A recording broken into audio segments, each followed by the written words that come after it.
30년 헌신 끝에 내린 결단. 여보세요? 엄마, 저 수진이에요. 갑자기 웬일이야? 잘 지내고 있었어? 엄마, 저 병원이에요. 뭐, 병원? 무슨 일이야? 암이래요. 엄마 위암 3기. 그 말을 듣는 순간 전화기를 떨어뜨릴 뻔했어요. 여러분, 제가 이 전화를 받고 어떤 선택을 했는지 궁금하시죠? 그런데 이야기 시작하기 전에 혹시 구독과 좋아요 눌러주셨나요? 여러분의 작은 관심 하나하나가 저에게는 정말 큰 힘이 되거든요. 안녕하세요. 저는 올해 73 서울 노원구에 사는 김영자예요. 35년간 식당 주방에서 일하며 딸 둘을 키웠어요. 그런데 큰딸 수진이한테서 온 전화 한 통이 제 인생을 완전히 바꿔놨어요. 사실 저도 평범한 엄마였어요. 남편이 일찍 돌아가시고 어린 딸 둘을 키우느라 정신없이 살았거든요. 새벽 4시에 일어나서 동네 설렁탕집 주방에 출근하고 오후 3시에 퇴근하면 곧바로 아이들 학원 데려다주고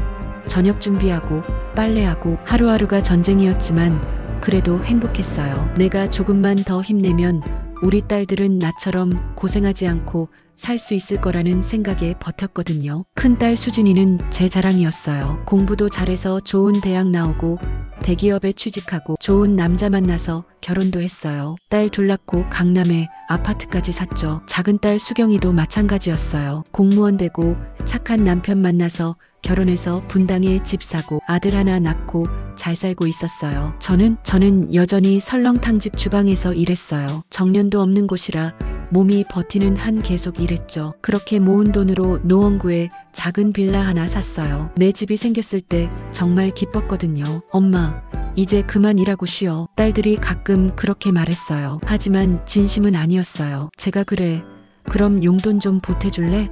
하면 엄마, 요즘 애들 학원비가 장난 아니야. 엄마, 우리도 대출금 갚느라 빠듯해하면서 말을 흐렸거든요. 그래도 괜찮았어요. 딸들이 잘 살면 됐지 뭐. 제가 조금 더 일하면 되는 거니까. 명절 때나 생일 때나 손주들 보면서 우리 외할머니 최고 하는 소리 들으면 그걸로 충분했어요. 그런데 변화는 서서히 시작됐어요. 명절이 다가오면 딸들이 번갈아 가며 전화했어요. 엄마, 이번 추석은 친정에서 보내도 돼? 시댁에서 올해는 각자 지내래. 엄마, 설날엔 우리 친정 못 갈 것 같아. 시댁에서 온 가족 모이기로 했대. 처음엔 그러려니 했어요. 며느리 사위도 있으니까 당연하다고 생각했죠. 그런데 점점 명절에도 딸들을 못 보게 됐어요. 혼자 차례상 차려놓고 앉아있으면 정말 눈물이 났어요. 엄마, 미안해. 애들이 아파서 못 가겠어. 엄마, 우리 오늘 남편 친구들이랑 약속이 있어서. 핑계는 점점 많아졌어요. 전화는 점점 짧아졌고요. 그리고 작년 설날이었어요. 혼자 떡국을 끓여 먹으면서 생각했어요. 내가 뭘 위해 이렇게 살았나?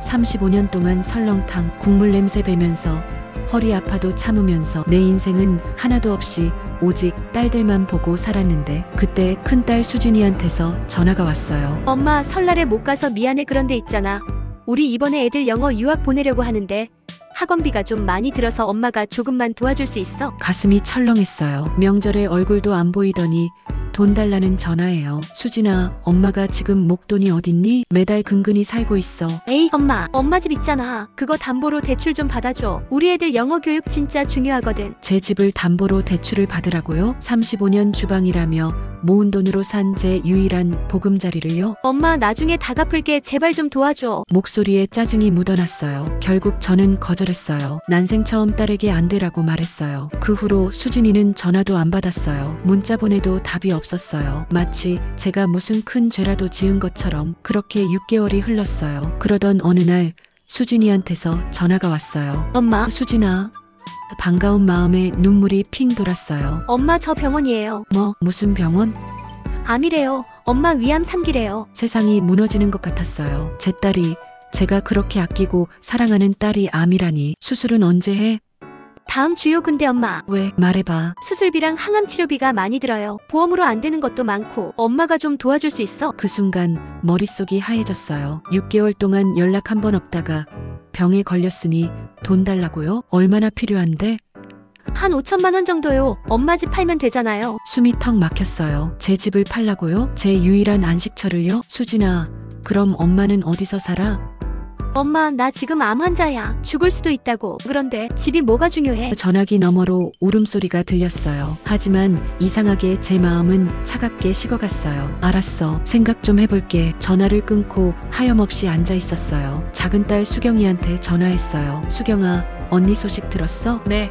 엄마 저도 깜짝 놀랐어요. 엄마가 집 팔아서 언니 도와줄까 하는데. 엄마, 수경이가 소리쳤어요. 엄마 정신 차리세요. 엄마 나이가 몇인데 집을 팔아요? 그럼 엄마는 어디서 사세요? 그래도 언니가. 엄마, 언니도 남편 있고 시댁도 있잖아요. 왜 엄마한테만 기대요? 그리고 솔직히 말할게요. 언니 6개월 전에 엄마가 돈 안 빌려준다고 완전히 연락 끊었잖아요. 그러다가 아프니까 연락하는 거예요. 엄마, 그게 정상이에요? 수경이 말이 가슴에 비수처럼 꽂혔어요. 맞는 말이었거든요. 그래도 수경아, 언니잖아. 엄마, 언니는 제 언니지만 엄마는 제 엄마예요. 엄마가 나중에 늙어서 아프면 누가 돌봐드려요? 저요. 근데 솔직히 저도 제 살기 바빠요. 전화를 끊고 밤새 잠을 못 잤어요. 딸의 목숨과 제 집, 무엇이 더 중요한가? 하지만 계속 생각할수록 이상한 점이 많았어요. 수진이는 대기업 다니고 남편도 안정적인 직장 있고 강남에 집도 있어요. 그런데 5천만 원이 없다고요? 시댁은 부자라고 자랑하던 수진이가요? 다음날 저는 수진이 집으로 갔어요. 초인종을 눌렀는데 사위가 나왔어요. 어머님, 갑자기 웬일이세요? 수진이 좀 보려고. 수진이 지금 병원에요. 검사 받으러 갔어요. 그래요? 그럼 잠깐 들어가도 될까? 화장실 좀. 네, 그러세요. 집에 들어갔는데 뭔가 이상했어요. 거실 테이블 위에 여행 책자가 놓여 있었어요. 발리 럭셔리 리조트 안내. 그거요? 저희 다음 달에 가족 여행 계획 중이에요. 제 심장이 쿵 내려앉았어요. 암 환자가 다음 달에 발리 여행을요? 사위, 수진이 정말 위암이 맞는가? 네, 네, 맞아요. 그런데 목소리가 어색했어요. 뭔가 숨기는 게 있었어요. 집에 돌아와서 제가 아는 간호사 친구에게 전화했어요. 영수가, 나 좀 부탁 하나만 할게. 수진이가 다니는 병원 알지? 거기서 수진이 진료 기록 좀 볼 수 있어? 야, 그건 불법이야. 안 돼. 제발 부탁이야. 딱 한 번만. 영숙이가 한참을 망설이더니 결국 도와줬어요. 그리고 다음날 제게 전화가 왔어요. 순자야, 수진이 위암 맞긴 한데 근데 조기야. 일기 초기. 수술하면 완치율 98%야. 그리고 이미 수술 날짜도 잡혀있고 보험 처리 다 됐어. 전화기를 든 손이 부들부들 떨렸어요. 위암 3기라고 거짓말을 한 거예요. 수술비 5천만 원이 필요하다고 거짓말을 한 거예요. 그리고 있잖아, 영숙이가 조심스럽게 말했어요. 수진이 남편이 최근에 주식 투자하다가 큰 손해 봤대. 3억 정도. 그거 메우려고 사채까지 썼다는 소문이 있어. 그래서 제 집을 팔아서 돈을 만들려고 한 거였어요. 제가 평생 모은 전부를, 제 유일한 보금자리를 말이에요. 너무 화가 나서 당장 수진이한테 달려갔어요. 초인종을 계속 눌렀어요. 사위가 나왔어요. 어머님, 무슨 일이세요? 수진이 어딨어? 병원이요. 거짓말하지 마. 수진이 위암 3기 아니잖아. 1기야, 1기. 이미 수술 날짜도 잡혔고 보험 다 처리됐다며. 사위 얼굴이 창백해졌어요. 어떻게 알았어요? 내가 바보인 줄 알았어? 내 집 팔아서 내가 진 주식빚 갚으려고 했지? 바로 그때 안에서 수진이가 나왔어요. 엄마, 너 정말 내 딸 맞니? 어떻게 엄마한테 이럴 수가 있어? 엄마, 그게 아니라. 아니긴 뭐가 아냐. 6개월 동안 연락 한 번 안 하더니 돈 필요하니까 암 3기라고 거짓말하고 내 집 팔아서 돈 뜯어내려고 했잖아. 엄마, 우리 진짜 급해서 그랬어요. 사채업자들이 막 협박하고. 그게 내가 상관할 일이야? 너네들이 벌인 일이잖아. 수진이가 울기 시작했어요. 엄마, 우리 진짜 죽을 것 같아요. 제발 도와주세요. 예전 같았으면 제 마음이 약해졌을 거예요. 하지만 이번에는 아니었어요. 수진아, 엄마가 73년을 살면서 깨달은 게 하나 있어. 자식을 위해 희생하는 게 무조건 사랑이 아니라는 거. 자식이 잘못된 길로 가는데 돈으로 덮어주는 게 진짜 사랑이 아니라는 거. 엄마, 너 지금 정말 잘못 살고 있어. 남편 주식 도박하는 거 뻔히 알면서 왜 말리지도 않았어? 빚이 생겼으면 재산 정리해서라도 갚았어야지. 왜 엄마를 속여서 해결하려고 해? 그리고 6개월 동안 연락도 안 하고 지내다가 돈 필요하니까 암 걸렸다고 거짓말하고. 너 그게 사람이 할 짓이야? 수진이가 아무 말도 못하고 울기만 했어요. 사위도 고개를 숙이고 있었어요. 엄마는 이제 너희 도와주지 않을 거야. 너희가 알아서 해결해. 엄마도 이제 내 인생 살 거야. 엄마, 그럼 우린 어떡해요?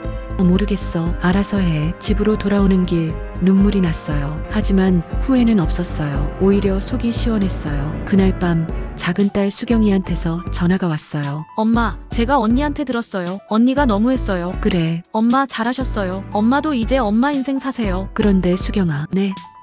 너도 마찬가지야. 엄마한테 의지하지 마. 엄마는 이제 너희들 뒷바라지 안 할 거야. 네. 엄마 집도 나중에 너희 주는 거 아니야. 엄마가 다 쓰고 갈 거야. 여행도 가고 하고 싶은 것도 하고. 엄마 그건 좀. 왜? 엄마가 평생 모은 돈인데 엄마 마음대로 못 써? 전화를 끊고 혼자 웃음이 났어요. 73년을 살면서 이렇게 속 시원한 적이 없었거든요. 다음 날 저는 여행사에 갔어요. 혼자 갈 수 있는 여행 상품 있나요?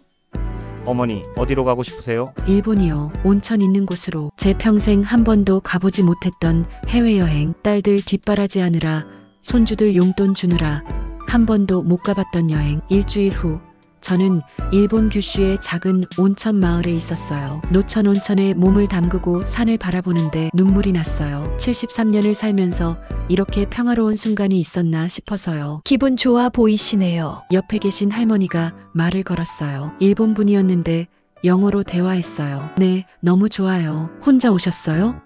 네. 저도요. 남편 떠나보내고 혼자 다녀요. 자식들, 자기네들 살기 바빠요. 그 할머니는 웃으면서 말했어요. 그게 자연스러운 거예요. 자식들은 자기 인생 살아야죠. 우리도 우리 인생 살아야 하고요. 맞아요. 그게 자연스러운 거예요. 제가 잘못 살았던 거예요. 자식들 인생이 제 인생인 줄 착각하며 살았던 거예요. 여행에서 돌아온 후 저는 설렁탕집에 사직서를 냈어요. 35년 동안 일했던 곳이었어요. 사모님, 갑자기 왜요? 이제 제 인생 살려고요. 사장님이 웃으면서 말했어요. 그래요. 그동안 정말 고생 많으셨어요. 행복하게 사세요. 퇴직금으로 받은 돈과 제가 모아둔 돈, 그리고 국민연금으로 충분히 살 수 있었어요. 이제 저는 매일 아침 늦지막이 일어나서 동네 산책을 해요. 오후에는 도서관 가서 책도 읽고 문화센터에서 수채화도 배워요. 저녁에는 좋아하는 드라마 보면서 치킨도 먹어요. 혼자 사는 게 외롭냐고요? 전혀요. 오히려 자유로워요. 아무 눈치 안 보고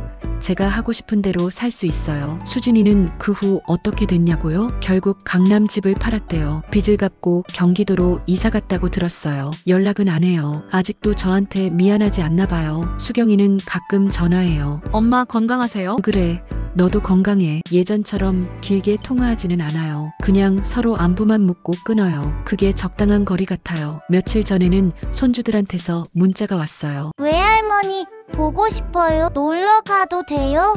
예전 같았으면 당장 그래 와라 했을 거예요. 하지만 이번엔 이렇게 답했어요. 외할머니도 보고 싶어? 하지만 지금은 바빠서 안 돼. 나중에 외할머니가 초대할게. 바쁘다고요? 맞아요. 저 바빠요. 제 인생 사느라. 여러분, 혹시 저처럼 자식들 위해서만 사시는 분 계신가요? 자식들한테 다 주고 자식들 눈치 보면서 정작 본인은 아무것도 누리지 못하고 사시나요? 이제 그만하세요. 인생은 짧아요. 자식들은 자기 인생 살 거예요. 우리도 우리 인생 삽시다. 자식을 사랑하는 게 희생하는 게 아니에요. 자식이 독립적으로 살 수 있게 놔두는 거예요. 그리고 우리도 당당하게 행복하게 사는 모습을 보여주는 거예요. 73년을 살고 나서야 깨달았어요. 진짜 중요한 건 내가 행복한지예요. 남들 위해 희생하는 게 미덕이라고 배웠지만 정작 나는 불행하면 무슨 소용이에요? 지금 제 가장 큰 기쁨이 뭔지 아세요? 아침에 눈 떴을 때 오늘은 뭘 할까?